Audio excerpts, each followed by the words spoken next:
नमस्ते फ्रेंड्स, आपका स्वागत है मेरे इस यूट्यूब चैनल पर। आज मेरे पास एक क्वेश्चन आया कि सर मेरे पास लमसम 5 लाख रुपया रखा हुआ है, तो 5 लाख रुपया से मैं स्टॉक मार्केट में क्या कर सकता हूँ, है ना। तो ये इंडिविजुअल टू इंडिविजुअल वेरी करता है फ्रेंड्स। 5 लाख रुपया किसी के लिए हो सकता है बहुत कुछ है अमाउंट, और हो सकता है किसी के पास कुछ भी नहीं है, ये अमाउंट छोटा सा अमाउंट है, ठीक है। तो कौन है, उनका रिस्क प्रोफाइल क्या है, किस तरीके से मार्केट का अप्रोच है, ये सब जाने बगैर कोई भी डिसीजन देना बहुत बड़े मुश्किल हो जाता है, रिस्की हो जाता है ना। तो आज हम एक जनरल रूल लेके चलेंगे, एक रोड मैप बनाने की कोशिश करेंगे कि अगर आपका एज 25 है, 35 है, 45 है या 60 है, आपका पास ज़्यादा फाइनेंशियल का बर्डन नहीं है, मान लीजिए घर परिवार चलाना नहीं पड़ता, पूरा का पूरा लगभग सेव हो जाता है, ठीक है, खर्चा कम है, सेविंग ज़्यादा है, तो उनके लिए क्या अप्रोच होना चाहिए। और किसी का पास बचता ही नहीं है, तो उनका क्या अप्रोच होना चाहिए, एवरीथिंग डिटेल में चर्चा करेंगे। बने रहिए हमारे साथ। चैनल पे अगर नए आए तो लाइक शेयर सब्सक्राइब करके चलिएगा, ताकि आने वाला हर वीडियो का नोटिफिकेशन आपका पास टाइमली आए और इस इन डेप्थ एनालिसिस का आप फ़ायदा उठा पाएँ। तो फ्रेंड, मैं मान के चलता हूँ कि आपका पास लमसम 5 लाख रुपया रखा हुआ है, और ये मार्केट में आप इसको निवेश करना चाहते हैं और एक अच्छा खासा वेल्थ क्रिएट करना चाहते हैं। तो रोड मैप आपको इस तरीके से सोचना पड़ेगा। मान लीजिए आपको मुंबई टू कलकत्ता जाना है, तो मुंबई से कलकत्ता का जो दूरी है मान लीजिए 2000 किलोमीटर है। तो आप किस तरीके से जाना पसंद करते हैं, है ना। कोई चाहता है कि मैं जल्द से जल्द पहुंच जाऊं सेफ्टी का साथ फ्लाइट में, कोई सोचता है कि मैं अच्छा खासा ट्रेन में बैठ जाऊं, राजधानी टाइप का स्पीड में पहुंच जाऊं एक ही दिन में या 2 दिन में। कोई सोचता है मेरे पास तो पैसा ज़्यादा नहीं है, मैं धीरे धीरे लोकल चेंज करते करते चलता रहूँगा, कोई बात नहीं, 10 दिन लग जाए। कोई सोचता है मैं बाय रोड ही पहुँच जाऊँ। तो ये आदमी टू आदमी डिफ़र करता है कि वो कितना खर्चा करना चाहता है, कितना उनका कैपेबिलिटी है, कितना कैपेसिटी है, एवरीथिंग डिपेंड करता है उनका ऊपर। तो डेफिनेटली सबका टारगेट वही है कि अच्छा खासा वेल्थ क्रिएट करना। ऐसे में अगर आप लॉन्ग टर्म अप्रोच बनाएंगे तो डेफिनेटली आपका वेल्थ क्रिएट होगा, लेकिन वहीं पे अगर आप ग्रीड का शिकार हो जाते हैं और शॉर्ट टर्म में अच्छा खासा वेल्थ क्रिएट करना चाहते हैं, तो आपका फाइनेंशियल नुकसान भी हो सकता है। क्योंकि बहुत सारा मैसेज मेरे पास आ रहा है कि बीसीजी ग्रुप में भी पैसा लगा दे रहा है, ठीक है। इवन जो डेट रिडन कंपनी है, एकदम बिल्कुल ख़राब हो गया है, अभी सॉल्वेंसी में जाने वाला है, ऐसे स्टॉक में भी लगा दे रहा है कि डबल हो जाए, ट्रिपल हो जाए, 4 गुना हो जाए। फ्रेंड, आप बहुत मेहनत से कमाते हैं, रिटेल इन्वेस्टर बहुत मेहनत से सेविंग करते हैं, एक एक रुपया जोड़ के। इस सेविंग्स को ख़राब मत कीजिए, सेविंग्स करते रहिए और अच्छा खासा स्टॉक में लगाइए इनिशियल स्टेज में, ताकि आपका कैपिटल प्रोटेक्ट हो। फर्स्ट है कैपिटल को प्रोटेक्ट रखना, देन उसको इन्वेस्टमेंट करना, ठीक है। और अच्छा खासा रिस्क रहता है इसमें निवेश करने में, तो डेफिनेटली रिस्क रहेगा, क्योंकि इक्विटी मार्केट है, ये रिस्की मार्केट है, आपको पता ही है। लेकिन लंबे समय में अगर आप अच्छे स्टॉक में बने रहेंगे तो ये रिस्क धीरे धीरे आपको ख़त्म हो जाएगा। तो अगर आप डायरेक्ट इक्विटी में निवेश करते हैं तो आपको top down analysis, bottom down analysis, ये सब करके इंडस्ट्री, सेक्टर और सेक्टर का लीडर स्टॉक में कामकाज करना चाहिए एज ए रिटेल इन्वेस्टर, ताकि रिस्क मैक्सिमाइज जो रहता है इक्विटी का, वो धीरे धीरे आपका मिनिमाइज हो जाए और एक अच्छा खासा वेल्थ आप क्रिएट कर पाएँ। तो फ्रेंड, अगेन मैं कहना चाहता हूँ, वीडियो अगर अच्छा लगे तो लाइक शेयर सब्सक्राइब करके चलिए, ताकि आने वाला वीडियो का नोटिफिकेशन आपके पास टाइमली आए और इस इन डेप्थ एनालिसिस का फ़ायदा उठा पाए और अकॉर्डिंगली काम काज कर पाए। तो आज इसी संदर्भ में हम लोग मान के चलते हैं कि आपका पास 5 लाख रुपया है और इस 5 लाख रुपया को आप मार्केट में निवेश करना चाहते हैं, ठीक है। तो निवेश लमसम निवेश होगा, क्योंकि 5 लाख आपका पास इकट्ठा रखा है। तो आप कितना रिस्क टेकर हैं, आपका लाइबिलिटीज़ क्या है, आपका ज़िम्मेदारी क्या है आपका ऊपर, ठीक है। इस पैसे को आप कितना दिन छोड़ सकते हैं मार्केट में, तो इसका एवरीथिंग डिपेंड करता है इसका ऊपर, ठीक है। तो मान लेते हैं आप बहुत ही कम रिस्क की इन्वेस्टर हैं, आप रिस्क लेना ही नहीं चाहते हैं, आपको ग्रो ज़्यादा नहीं चाहिए लेकिन रिस्क बिल्कुल नहीं चाहिए। तो इस केस में अगर आप इंडेक्स फंड या ईटीएफ को लेके चलते हैं तो आपको गिरी से गिरी हालत में 15% CAGR मिल जाएगा over a period of time. और 10 साल अगर निवेशित रहते हैं तो इस अमाउंट से आप 20 लाख तक अमाउंट जोड़ सकते हैं फ्रेंड्स, ठीक है। इसके लिए आपको ज़्यादा रिसर्च करने का ज़रूरत नहीं है, कोई भी बड़े अच्छा सेक्टर का आप ETF ले लीजिए, ठीक है, इंडेक्स का, कंपनी का, तो आप इसमें लंबे समय में बने रहेंगे तो आपको डेफिनेटली ये मिल जाएगा रिटर्न। देन आप बोलते हैं नहीं मैं तो थोड़ा और रिस्क ले सकता हूँ, तो इस केस में हम मान के चलते हैं अब स्मॉल कैप म्यूचुअल फंड की तरफ जाते हैं।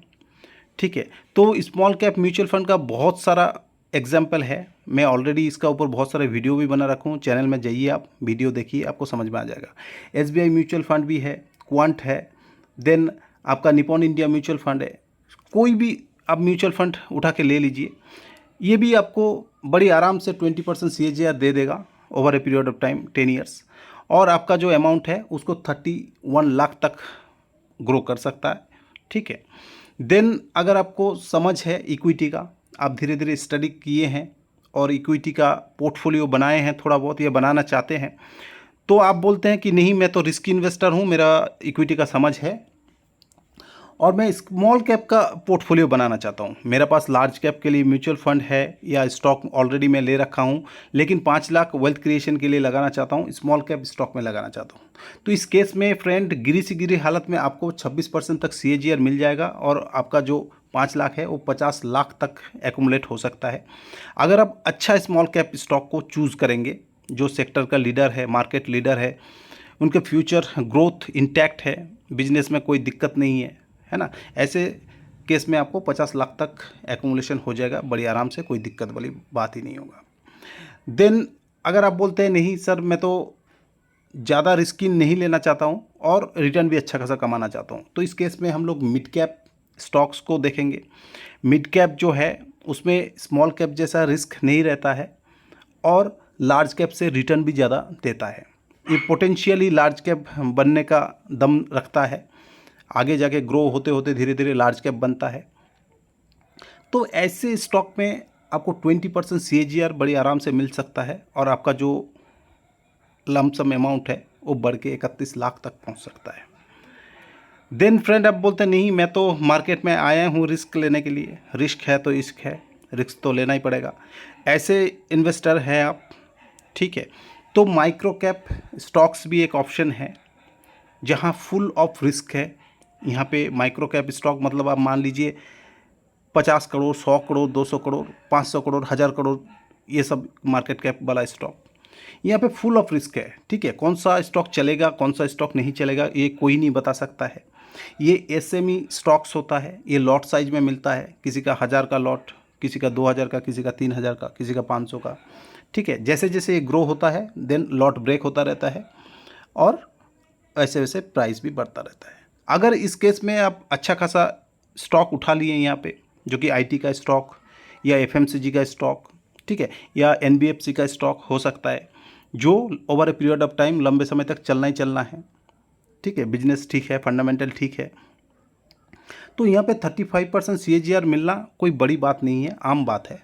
तो इस केस में आपका जो 5 लाख है वहाँ से आप 1 करोड़ तक का अमाउंट जुटा सकते हैं। लेकिन फ्रेंड मैं आपको बार बार बता रहा हूँ कि डायरेक्ट अगर आपका लार्ज कैप या मिड कैप स्मॉल कैप का पोर्टफोलियो वगैरह नहीं है, आपका आइडिया नहीं है, तो इस सेक्टर को आप अवॉइड कीजिए, क्योंकि इसमें फुल ऑफ रिस्क है बिल्कुल, और आपका पैसा डूब भी सकता है अगर आप ठीक ठाक स्टॉक उठा नहीं पाए तो।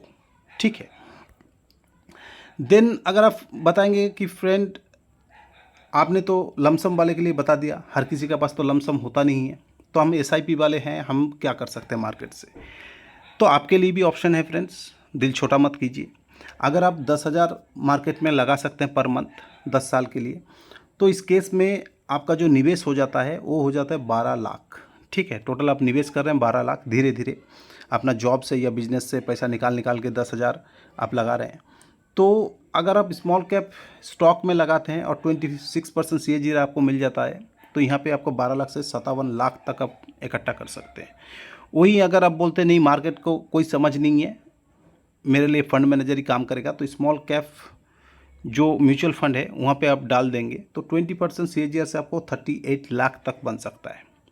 और अगर आप बोलते हैं नहीं मैं तो इंडेक्सेशन का बेनिफिट भी चाहिए, टैक्स बेनिफिट वगैरह, तो 15% CAGR से अगर आपको मिलेगा तो 28 लाख तक आपका ये अमाउंट ग्रो हो सकता है।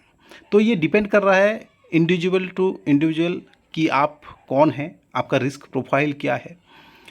अगर आपका पास ये रोड मैप रहेगा फ्रेंड्स, तो आपको कोई भी झांसा नहीं देगा, आपको झांसा नहीं दे पाएगा कि आपको 5 लाख से आपको 5 करोड़ बन जाएगा, या 10,000 का SIP से आपको 10 करोड़ बना देंगे 10 साल में। तो आप किसी गलत ट्रैक में नहीं जा पाएंगे। आपको ये रोड मैप होना चाहिए और धीरे धीरे आप निवेश कीजिए इक्विटी में, ठीक है। लालच को कंट्रोल कीजिए, क्योंकि जो भी लालच में आया है और छोटे से छोटे स्टॉक में, पेनी स्टॉक में लगाया है या इंट्राडे किया है, फ्यूचर एंड ऑप्शन किया है, उनका बर्बादी हुआ है इनिशियल स्टेज में।